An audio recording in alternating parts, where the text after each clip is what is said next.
Phone check. 1, 2. The microphone check. 1, 2, 1, 2. The microphone check. I got my headphones tuned between two different AM stations, and my briefcase is full of declassified information. Declassified. Good evening and welcome to News from Neptune for the 33rd week of 2016. I'm Carl Esterbrook. For more than 25 years, this program has been a weekly hour of spontaneous and unrehearsed discussion of the news of the week and its coverage by the media, first on a so-called community radio station, and now via Urbana Public Television and YouTube. Our program's name, News from Neptune, comes from Noam Chomsky, who's been writing sensible things about U.S. politics for more than twice that long. Chomsky says that the U.S. media either repeat the same conventional doctrines everybody is saying, or else you say something true, and it will sound like it's from Neptune. Tonight, David Green, Ron Zook, and I will try to say some true things. It's August 19th, and we've begun the practice of beginning the show with a bit of imaginative literature before launching into the week's register of the crimes, follies, and misfortunes of humankind, as Edward Gibbon described history. 3 weeks ago, we began with Elizabeth Appleby's confessional poem, The Disfiguring of America. 2 weeks ago, it was Jefferson Clare's satire of the Sanders campaign in the style of Samuel Beckett, Bernie's Last Tape. And last week, we had a piece by David Green's nonagenarian friend in L.A., a poem called Participation. Tonight's piece is a poem by Robert Browning called The Lost Leader. It berates the poet William Wordsworth for what Browning considered his desertion of the liberal cause and his lapse from political idealism. More generally, the poem is an attack on any liberal leader who deserts his cause. I mention no names, but the initials Bernie Sanders may resonate with the cognoscenti, and we may have occasion to mention other names tonight as well. No one doubted whom Browning was talking about when the poem was published in 1845. As a young man, Browning, who was born in 1812, had been an admirer of the early works of Wordsworth, who was born in 1770. Browning was spoken of as Wordsworth's radical successor. But when he began to perceive Wordsworth sliding into conservative politics in the Church of England, which was described in those days as the Tory party on its knees, he became increasingly disillusioned. Wordsworth, as a young man, had defended Thomas Paine's Rights of Man and the French Revolution, and described himself as a patriot of the world. But as England went to war against France, Wordsworth became disillusioned, gave up his revolutionary dreams, and settled down to the life of a recluse. Robert Browning's poem, The Lost Leader. Just for a handful of silver he left us, just for a ribbon to stick in his coat. Found the one gift of which fortune bereft us, lost all the others she lets us devote. They with the gold to give doled him out silver, so much was theirs who so little allowed. How all our copper had gone for his service. Rags, were they purple, his heart had been proud. We that had loved him so, followed him, honored him, lived in his mild and magnificent eye, learned his great language, caught his clear accents, made him our pattern to live and to die. Shakespeare was of us, Milton was for us, Burns, Shelley were with us, they watch from their graves. He alone breaks from the van and the freeman, he alone sinks to the rear and the slaves. We shall march prospering, not through his presence. Songs may inspirit us, not from his lyre. Deeds will be done while he boasts his quiescence, still bidding crouch, whom the rest bade aspire. Blot out his name then, record one lost soul more, one task more declined, one more footpath untrod. One more devil's triumph and sorrow for angels, one more wrong to man, one more insult to God. Life's night begins. Let him never come back to us. There would be doubt, hesitation, and pain, forced praise on our part, the glimmer of twilight, never glad, confident morning again.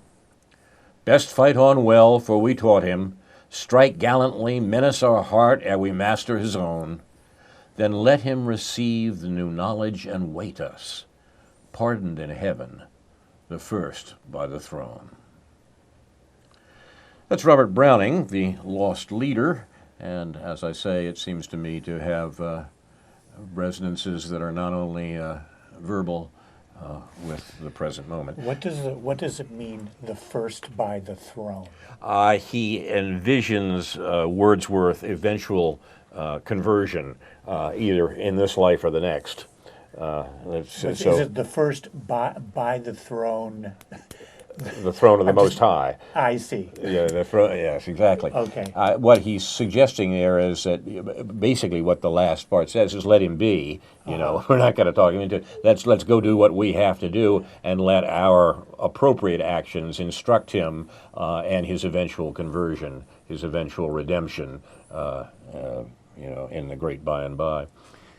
Okay. I don't know whether that's quite what we want to say about Bernie right now, but maybe it is. You're watching News from Neptune, and we'll go to Ron Zook. Tonight I want to speak against economic growth, which is a somewhat unusual occurrence, I think, these days. Quoting Paul Krugman in the New York Times on August 15th, when conservatives promise fantastic growth if we give them another chance at Bushonomics, one main reason is that they don't want to admit how much they would have to cut popular programs to pay for their tax cuts. When centrists urge us to look away from questions of distribution and fairness and focus on growth instead, all too often they're basically running away from real issues that divide us politically. And I think there's a lot of merit in that.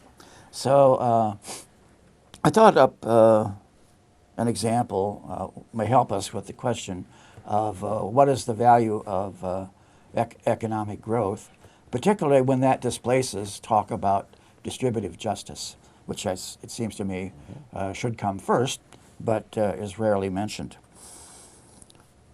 This is hard to do without some kind of visual aid, but imagine two times. At the earlier time, T1, in a certain community, there the income distribution is 40K, 50K, 60K, and 250K. The mean there, the total is 400K, the mean is 100K, and the median is 55K. I'll come back to the distinction between the mean and the median, which is, I think, is important. At time T2, the distribution is more like the one that we see in this country today. 5K, 10K, 60K, and 425K. The total is 500K. The mean is 125K, if I did the arithmetic correctly, and the median is 35K. So has economic growth occurred from T1 to T2?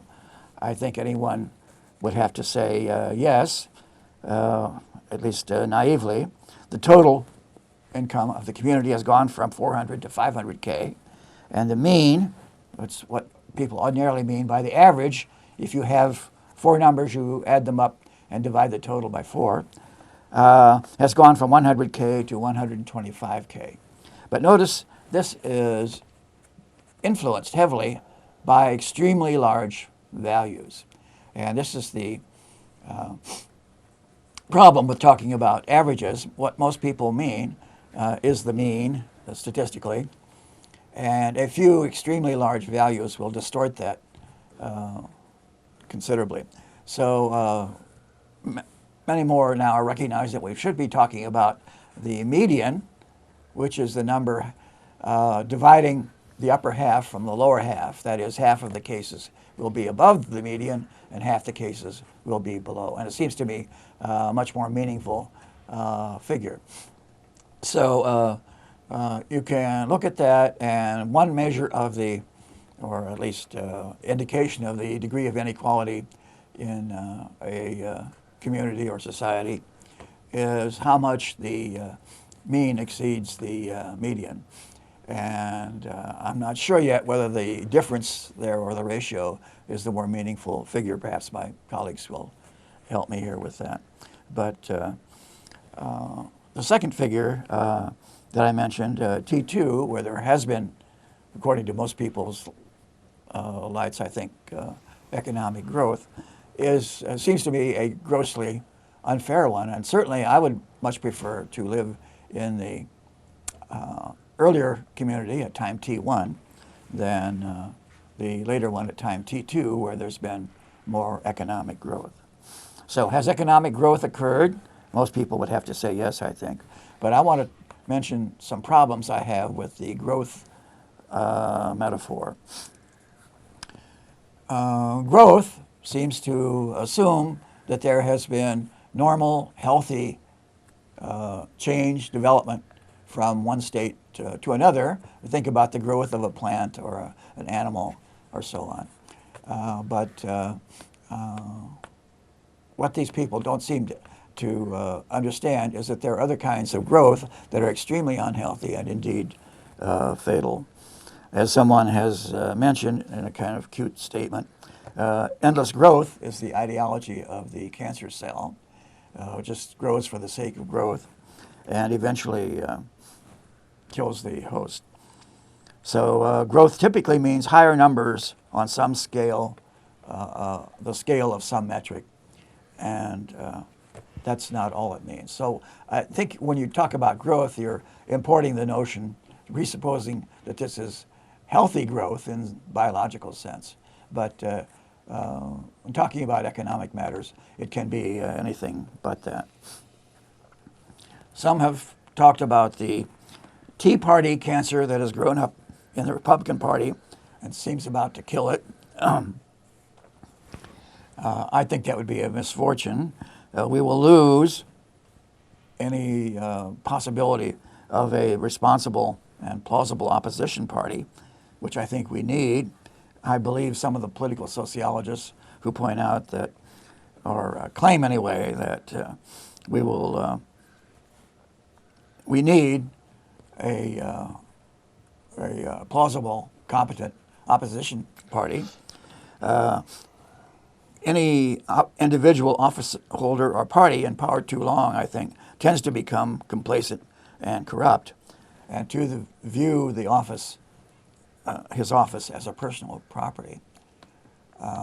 So I think in the early history of the University of Illinois under Banner-Champaign, we went through a phase of this where the professors appointed at the time in the 1860s wanted to claim, actually they had a lawsuit against the university, claiming that their position, their professorships, were their personal property. And I'm not sure about all the implications of that, but could they buy and sell their positions? Then that was part of the ideology of the time, I guess, that you should be able to do that. So along with this ideology then is the idea that we need not worry about distributive justice, who gets what and in how much, which I tried to illustrate with the earlier example. So we might compare this with the Reagan and Bush and perhaps Trump tax cuts, which they view as leading to economic growth. The current Brownback debacle in Kansas, and what seems to be coming to the state of Wisconsin.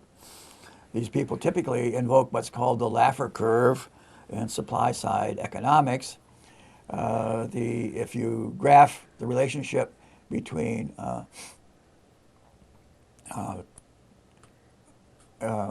tax rate and government revenue, according to these people, it's a humpback curve, and there's a point of maximum government revenue, and if you exceed that, the tax rate beyond that, it begins to turn downward again. So can we really increase government revenue and erase deficits by cutting taxes, as these people seem to claim, and thus increasing economic activity? It stands to reason that this should work, right? It's one of the most dangerous phrases there is by the way, in these discussions, something stands to reason. Will it make the richest people richer still so they can become job creators, which is an incredibly silly notion, but we used to hear a lot about it. So there's a lot of wishful and magical thinking around, I think, that about economic growth. And I've lost my place here, but So what's the economy, right? yeah, right. Here's a right-wing supposed economist or, I don't know, investment counselor or something, Larry Kudlow in Newsmax Finance, which is one of the most extreme sites I can think of. He writes, "What matters most for all Americans is economic growth. As Arthur Laffer frequently reminds us, tax something more, get less of it.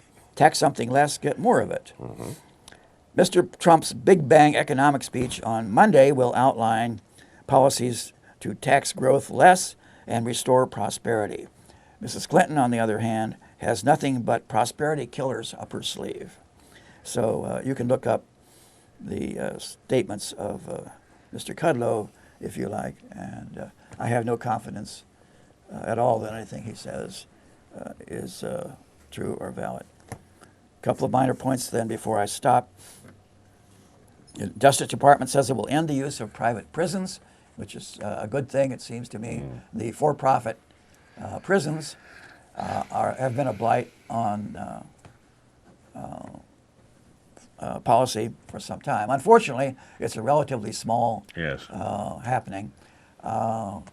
The Corrections Corporation of America stock dropped something like 35%, or precipitously anyway, when this was announced, but it's starting back up again now as people realize what a minor influence this has, because the vast majority of people in prison these days are in state and local prisons, and what the federal government does with this policy will not have much effect.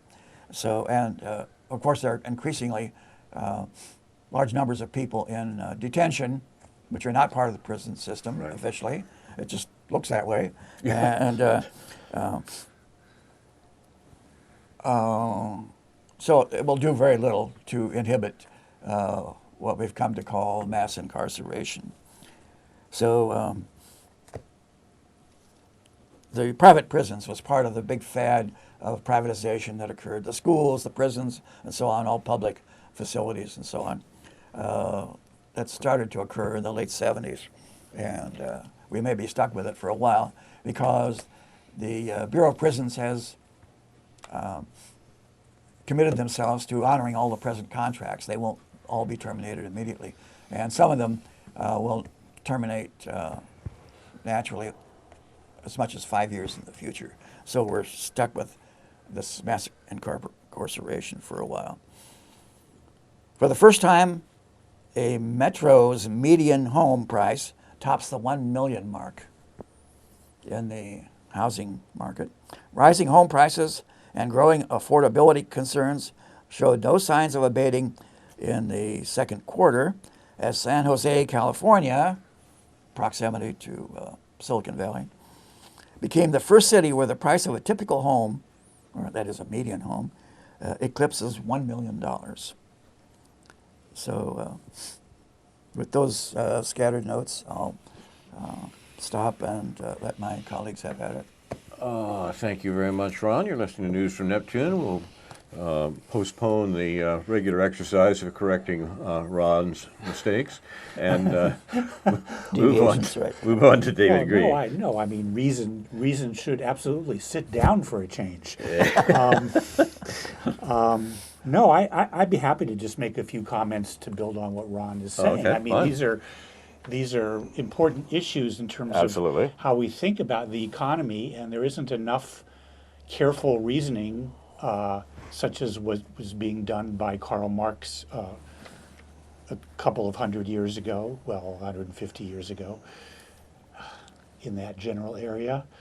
there isn't enough careful reasoning on what the consequences of progress are and what economic growth truly is, what it might be is if it was to be called progress. And one little long pamphlet I would recommend in this regard would be David Harvey, the Marxist anthropologist, his book, The 17 Contradictions of Capitalism. And even if you only read the first 7, you'll get the idea. Capitalism has been a profoundly world-shaking, world-changing, society-changing phenomenon. You have to appreciate what it does, but you have to appreciate that it also doesn't automatically, obviously, come along with general progress, with general prosperity. And exactly, you have to ask, how is that going to happen? And what I find is helpful is just as being helpful as I read through some of these things. I mean, some of them are simply common sense. We know that when a factory or business becomes more productive and sells more stuff and creates more profits, the question becomes, do workers share in the benefits of those profits? Because it's the workers who end up, generally speaking, if you take this to scale, the workers have to consume the products, the commodities that are being made, in the classic sort of capitalist model, the factory model. And so, on the one hand, it's the incentive of the employers, if they're not making profits any other way. There are various ways to make profits by just making and selling more stuff, by making what you have in a less costly way, including the cost of labor itself.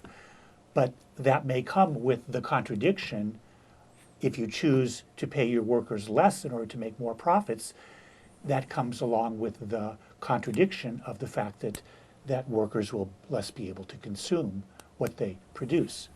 And that sort of writ large is one aspect of what makes capitalism so difficult, and why we're always cycling, why on one level we're always cycling through various, even in the best of times, whether on the upswing or the downswing, whether in an inflationary cycle or a deflationary cycle, a recession, or we have recession or growth. The dream of the 1950s was that the government could manage the economy in a way as to maintain consumption through fiscal policies. Since the neoliberal era of the 1970s, the idea that fiscal policies will be seriously used to put people to work in government projects in order not just for distributive purposes, but to consume the products of what the private sector turns out. That idea has become unfashionable. Now we're stuck with monetary theory. So all you hear about is whether the Federal Reserve is going to increase quantitative easing, decrease quantitative easing, raise interest rates. When interest rates, monetary policy become the only way that the government deals with larger economic issues, that's a pretty weak program with which to base either growth or distributive justice or both.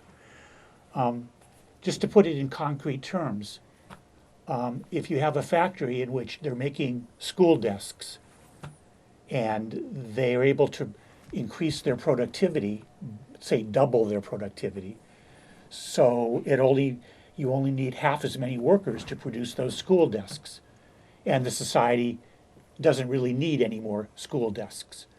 So the factory owner wants to will have the one choice of laying off those half of the factory workers and making the same profits. And where will those factory workers go?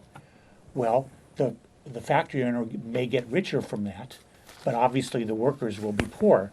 But the question is, how would the society be richer? How would there be general social progress as a result of that? And just to put it in relevant, concrete terms, suppose you could use those workers to reduce class size. Suppose you can train those workers to be teachers or educate them to be teachers, and they could reduce class size. So you would have the same amount of school desks and fewer students per teacher. The students would be getting more, supposedly, just in crude terms, they would be getting more attention from the teacher that they've got, say if they were in a class of 15 rather than a class of 30. So there would be that kind of growth. There would be that not only growth in the ability of the factory to produce school desks, but in the ability of the society to produce educated children. So there's all these choices in terms of what we do, how productivity works, how growth works, and just to, I guess, to try to sort of put this in somewhat more general terms, what finance capitalism has done in the last, especially 40 years or so, during this neoliberal era, is just assume that profits are a good thing, that stocks going up are a good thing, and that shows that we are generally prosperous. But in the meantime, as you point out, Ron, the median income, the middle income, the income that represents half of the population and below, remains stagnant. And there's always complications. There's always, pardon? Sorry. Yeah. Stagnant or declines, I was saying. Yeah, declines even in some. And for the poorest among us, definitely declines, as we've seen the minimum wage, the real value of the minimum wage go down.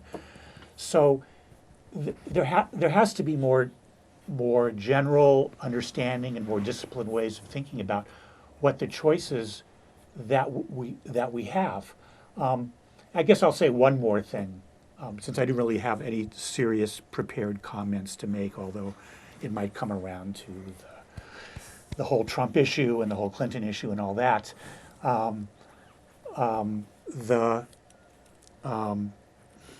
What was I going to say? I'm sorry, I lost my train of thought.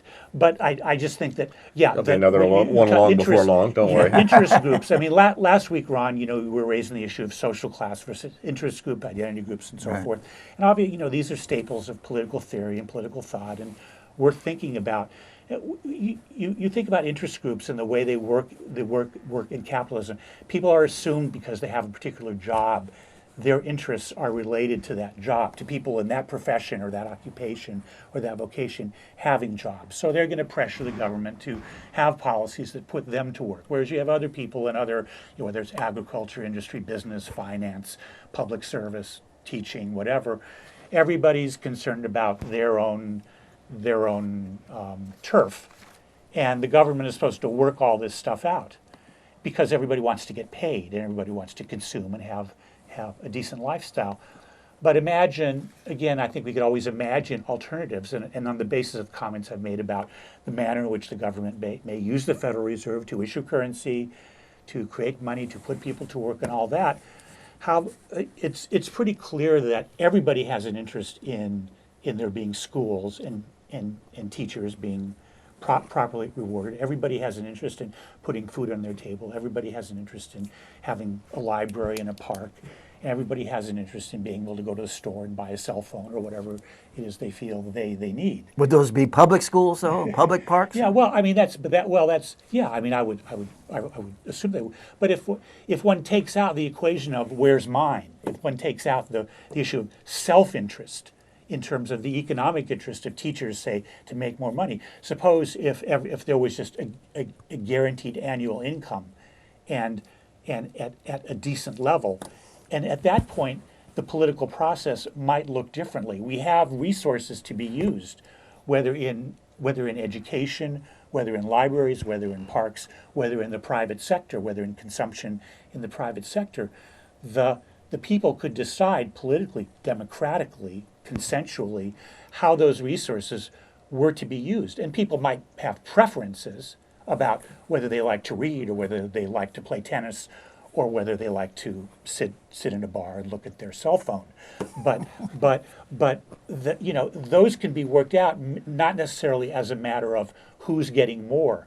And there's somehow I mean, I don't have all this all worked out in some elegant theory or anything, but it seems to me that the capitalism, the assumptions we make about interest groups and about capitalism and about people competing for resources prevents us from looking at what a good society might be, what a less competitive and more cooperative society might be. And these are just excluded because of the terms that capitalism sets out for us in terms of making profit. What the capitalists want us to think is that it's always about their bottom line. If they can't make a profit, nothing can happen. It's as if they print the money, to get back to my money fetish. It's as if they print the money when in fact the society is printing the money, meaning that the society is doing the labor. The people are doing the labor to produce what the society has to offer. And then we can figure out what it is we're going to produce and who's gonna get what. Yeah. One of the most frequent things we hear from our conservatives is, the anti-government crowd anyway, that the government is trying to choose winners and losers. Mm-hmm. And this is supposed to be a horrible thing. But it seems to me that's just the fundamental, absolutely essential function of government is to sanction positively or negatively the winners and losers in society, depending on who's contributing more to the general welfare. But what the hypocrisy of that is that people who claim to represent the profit motive and private enterprise, free enterprise, they're trying to choose winners and losers also. Right. They're trying to get the government to help them to be a winner just as much as somebody getting a few dollars out of welfare or food stamps or something.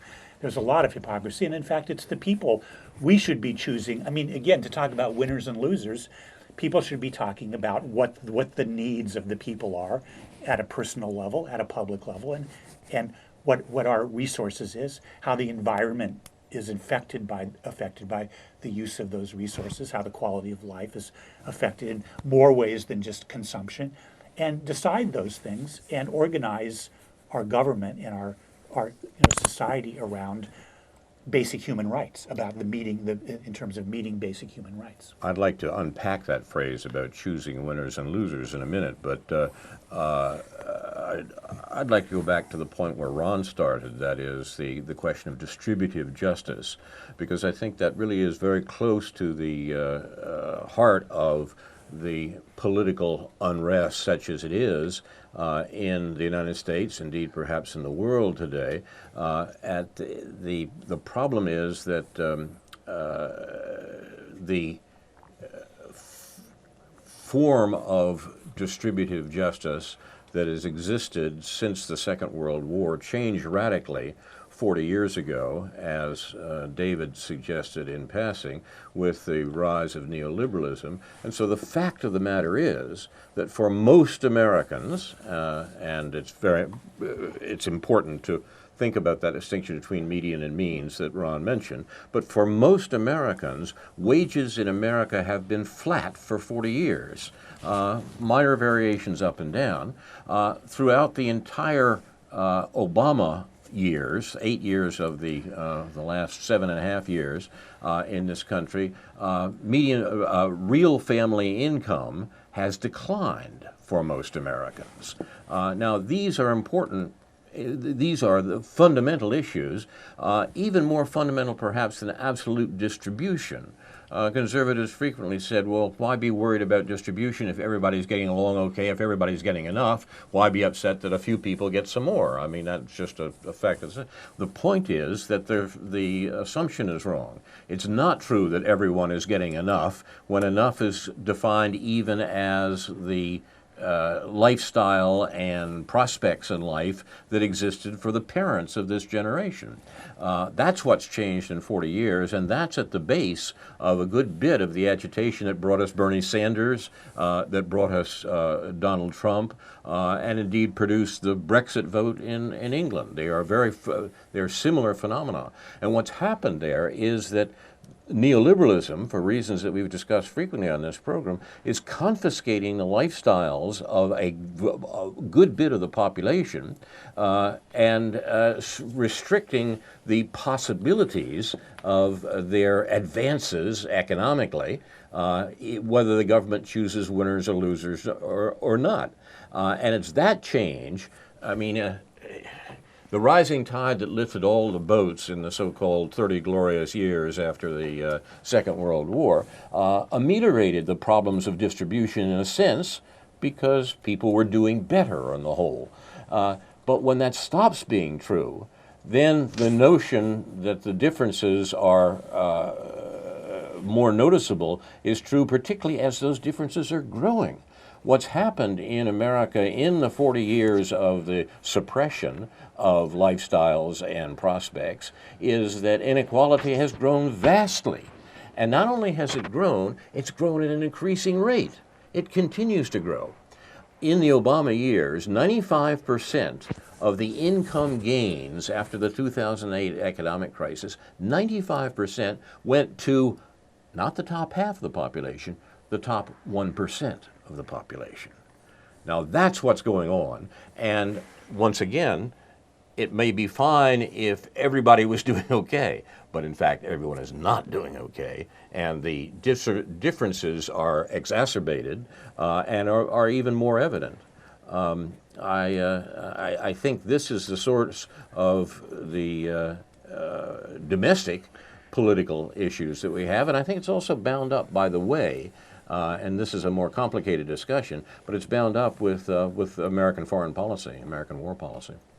You're listening to News from Neptune, and we have, Ron has opened a substantial can of worms, the usual worms we've known pretty well for 40 years. But familiar worms, right? We're on a diet of worms. Okay. Oh, no. That's not until October, I think. Ron, you want to comment? You want to respond to some of this? Well, yeah, I'm a little concerned about what this has turned into personally sometimes. We seem to be entering another period of ideological McCarthyism among the lefty liberal people that I'm familiar with. Kind of witch hunt. Lefty liberal people are suggesting McCarthyism? I thought that was coming from the Clinton campaign. Right. Well, are those the lefty liberals? Sometimes, yeah. Okay. Go on.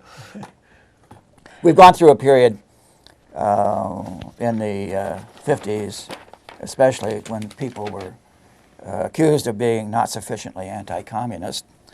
And that used to be all that I read in publications that turned out to be supported by the CIA, such as Encounter and A New Leader and so on, to more recently people being accused of being not sufficiently anti-terrorist, and we've heard a lot of that, to recently the one that has started to concern me is people are being accused of not being sufficiently anti-racist unless they are judged to be sufficiently enthusiastic about Black Lives Matter, and more locally and personally, people being accused of being not sufficiently anti-neoliberal. And this always goes with a hint, it seems, that the accused may be soft on or in secret sympathy with the forbidden ideology. And are we seeing some of that here? I think you are mixing up a good number of those worms that are coming out of the can there, okay. Ron. First of all, let's go back to the original McCarthyist charge. I will say, and this may be a function of our ages, I would say that I was quite astonished just within the last month or two to see the reemergence of things that I remember from my youth about the McCarthy era and so forth. I thought if there was anything that was dead and gone in American politics, it was McCarthyism. The world was different. That couldn't happen again. And here we have the McCarthyism be used against the Trump campaign, against Donald Trump, even to the point that the most extreme and paranoid notions of American mid-century McCarthyism, the communists are under the bed, the Reds are under the bed, the communists are at the door, they're going to steal your grandmother the minute your back is turned. They have all reemerged as charges by the Democrats, by the Clinton campaign, against the Trump campaign. This is absolutely astonishing. And I would not have expected it was happening, except for the fact that the Clinton campaign can't deal with the real charges that are coming from the Trump campaign, because the real charges are on these matters of economics that we've been talking about tonight, and on the war policy, where the Clinton campaign will follow the war policy of the Bush and Obama administrations, and the very real criticisms that have come against that policy, criticisms of the U.S. government's stance against NATO, its provocations of Russia and China and so forth. They can't be answered directly because they're true. Therefore, the Clinton campaign has suggested this notion, well, Trump is a tool of Putin, the evil genius sitting there in Russia, aggressing the entire world, has now subverted, our American buffoon, and he's actually just doing Putin's bidding. This is the sort of thing that is a counsel to despair amongst the Democrats. They can't answer the charges, the real charges coming from the Democrats' campaign. They really are carrying on vicious war abroad and following an economics that makes for the immiseration of most Americans, the neoliberalism that you were talking about. And therefore, when Trump says that's going on, they've got to say, oh, well, that's a commie plan. When the Democratic National Committee really is manipulating the election, the Clinton campaign has to scream, the communists told him that. He got that from hacking into email by vicious communists. Russians, the words tend to move into one another, and therefore it can be dismissed as in terms of its substance, in terms of its charge. You raised the issue before as that people are being accused of not supporting the Black Lives Matter movement enough, not being sufficiently anti-racist enough.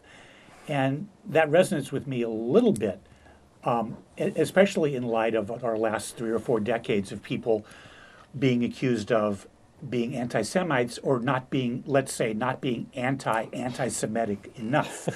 Not being anti-Semitic. If that makes and that makes sense. I mean, this goes all the way back to my concerns with people like Daniel Pipes, who was always, and many others who were, or Alan Dershowitz, or people like that, just whose stock and trade have been, besides calling people anti-Semites, you were under suspicion if you just weren't pro-Israel enough, or just weren't anti-Semitic enough, or you just didn't speak out against that alleged anti-Semitic statement. And in the post-racist era, the worst thing you could be is not anti-racist enough. And that's exactly what it's being implied. I mean, it's clear that Trump has issues with racism, xenophobia, misogyny, Islamophobia, all that stuff. But the Clinton campaign is also turning what I'm sure will be willing to turn to its left, so to speak, to the Jill Stein campaign, to the Green Party, and accuse them of not, besides all the slanders, and Jeffrey St. Clair talks about that in his column this morning, about the slanders about her being an anti-vaxxer, not pro-vax enough, or whatever. Right. That's just well all put. Of these things just muddy the waters of what the real issue, pro-anti. It is a kind of a political style. It's a kind of a modification of the paranoid style. I think that Richard Hofstadter's article, famous article, The Paranoid Style, is probably too often quoted and not well enough understood, in terms of what was helpful about it and what was not helpful about it in that particular political context. But putting that aside, there's all this convoluted thinking about what it means to be for something, against something, not enough against something, not enough for something, not enough for women's rights, not enough for reproductive rights, not enough this, not enough that. And it makes it really hard to have a clear political conversation where people actually say what they're for, what they would do, as opposed to just accusing other people of who they don't like, who they hate, and sort of indicating in various ways that people are not morally worthy of assuming high office. And so, this is what's making this political season so difficult and annoying in so many ways. Yeah, that's become very common, accusing people of not being sufficiently pro this or anti that, and I think it really infects and destroys a lot of our political discussion. But who is the one who has proposed extreme vetting of immigrants on their political and I'm not here to defend Donald Trump. I mean, Carl, I'll leave that to you. But I don't. I mean, that's the nastiest thing you said all that. No, it's like I'm not. It's like it's clear that Trump descends from the standard neoconservative, neoliberal lines in several ways. I'm gonna do something a little mean here, Carl. I'm gonna quote yourself. Because you're always saying unfair. You're often saying without a proper analysis, you could only do the right thing by accident. Exactly. And I would apply that I think it's fair enough to apply that to Donald Trump and to think that it's not exactly by accident, but it's hard to believe that he's going to have a proper analysis for doing the right thing were he to take power.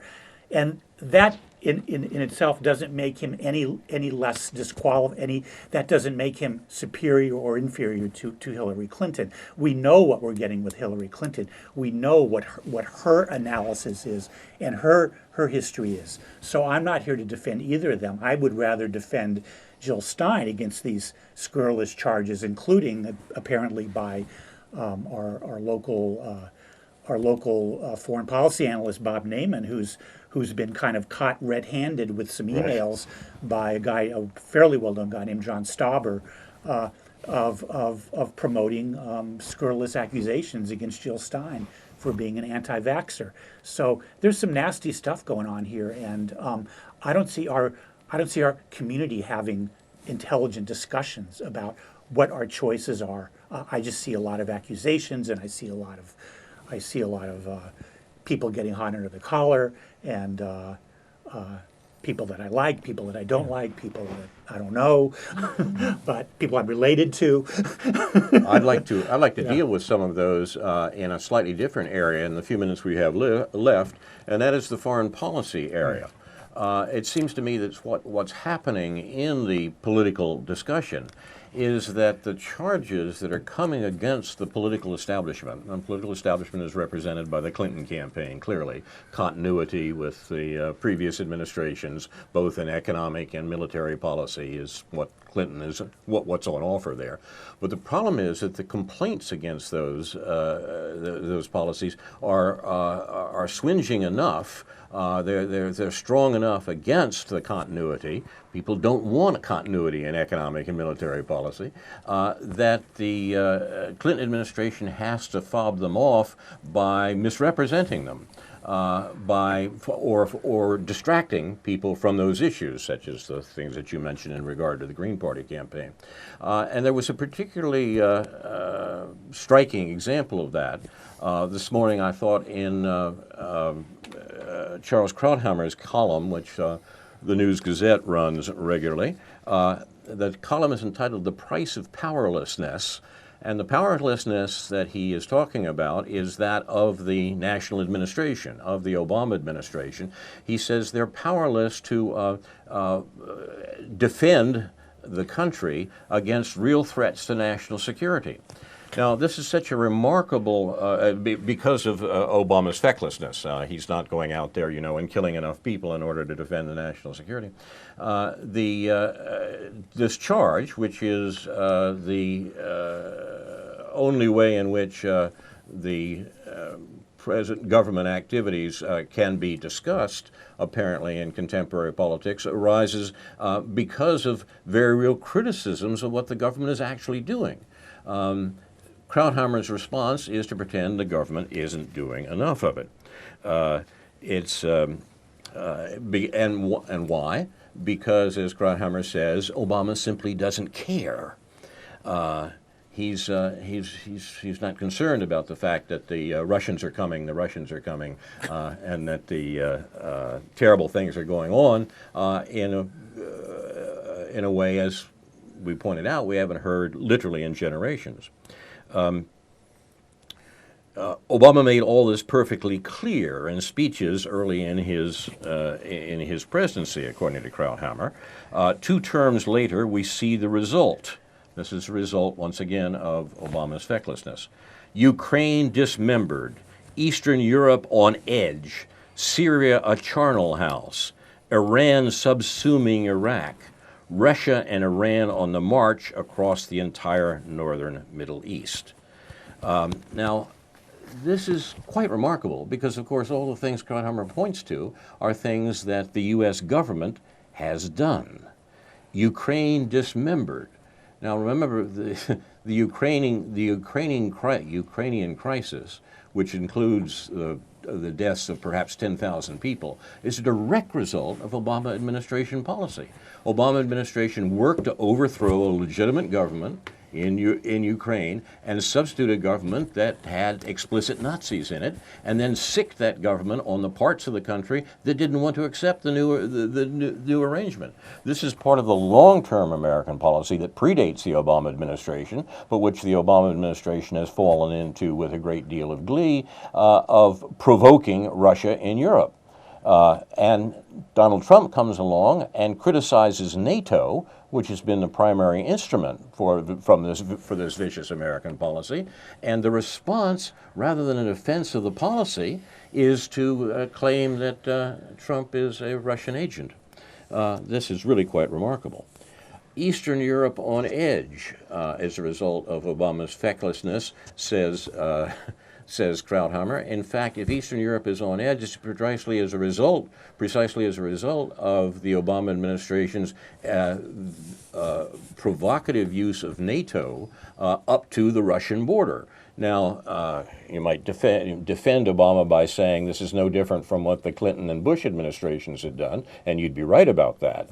But the fact of the matter is that the one thing it's not a result of is Obama's inaction, but precisely the actions of this government. The next is even worse. Syria a charnel house. I wondered whether his phrase was, Krauthammer's phrase was occasioned by the picture in the New York Times that went viral, as they say, of a 5-year-old burnt and bloody from the battle in Aleppo. Now, the Battle of Aleppo is a direct result of the Obama administration's attempt to overthrow a legitimate government in Syria. The fact of the matter is that the Syrian revolution, the Syrian civil war, was a product of America's long-standing sponsorship of jihadis, of radical Islam. And when Trump says Obama doesn't want to talk about radical Islam, he's absolutely right, because the Obama administration is the sponsor of radical Islam. They sent the jihadis and their weapons, a lot of them through Benghazi, by the way, into Syria in order to bring down a government that Washington didn't like in Damascus. The result has been a charnel house, that's true, but not as a result of Obama's inaction, as a result of the government's action. The list goes on, by the way, in terms of the relationship with Iran and so forth. And indeed, it seems to me that one of the worst things about the current discussion in the campaign and in general about American war making is that it's completely surrounded by this fog of mythology, such as we're getting from Krauthammer today, that, well, this is just, bad guys doing these things, and our government may not be active enough in responding to it. Obama has gone to play golf rather than to kill enough Russians, and we've got to, as Hillary Clinton's CIA spook advisor, former director of the CIA, said recently, we've got to kill some more Iranians. We've got to kill some more Iranians and Russians in order to get things rebalanced in the Middle East. That's what we're getting from the Clinton campaign, but we're not getting a discussion about it. We're getting this backwards or backhanded account that we get from Charles Krauthammer. Comments, gentlemen? Yeah, I mean, I guess I think the Syrian situation is obviously complicated, and there are many people making many choices, and we certainly have played our role historically in that region to get things to the point where they're at.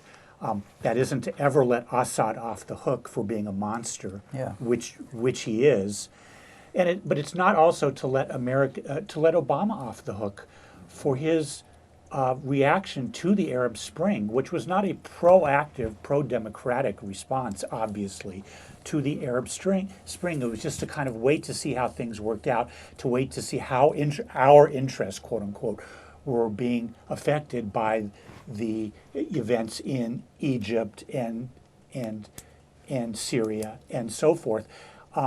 A truly person who was deserving of the Nobel Peace Prize would have taken a more proactive diplomatic response in terms of dealing with Middle East dictators, whether in Libya or Syria or Saudi Arabia, for that matter, not to mention Israel-Palestine. So Obama has been nothing but a conventional sort of interest-driven, geopolitical-driven president, and for that reason, partly for that reason, events have gone the way that they have in terms of the jihadi movement, in terms of the way Assad responded. The world diplomatic community had the power to make that different, to make that turn out differently with the leadership of the U.S. But that's like wishing for a horse to appear in front of me right now. Yeah, well, there's so many threads going here now. It's hard to respond. The standard criticism of Obama from the right is he needs to show the world he has a pair and not be such a weakling, a pussy, and needs to be more aggressive and use American firepower more frequently. Unfortunately, that's setting up. That's coming from the Clinton. That's setting us up for Hillary Clinton to indeed show us that she has a pair. Well, another assumption being made in these parts is that we know what Hillary Clinton will do, and I don't think we do at all. But we do know what Trump will do, right? No, we don't know what anyone will do in the future. So how do we make a decision on whom to vote for? We try to think through their past actions and statements and sort out what was available to them at the time, and it's difficult. But the point is that surprised that I agree with that. There's a lot of bluffing and faking going on along the lines of we know that Hillary would do this or Trump will do that. I'm afraid we don't know anything at all about what Trump will do. He is so unstable. But we do know what Hillary will do, right? No, no. We only have vague indications. We'll have to take this up again next week. We're in a closed ideological propaganda. You have been watching news from Neptune choices. For the 33rd week of 2016, a Lost Leader edition. I'm Carl Estabrook. My discussants tonight have been David Green and Ron Zook. Our thanks to our directors and producers, Jason Liggett and Joseph Cash. Inshallah, we'll be back next week with a new edition of News from Neptune to remind you, in the words of Edward de Vere, what's past is prologue, what to come in yours and my discharge. In the meantime, confusion to our enemies, and a good night to you.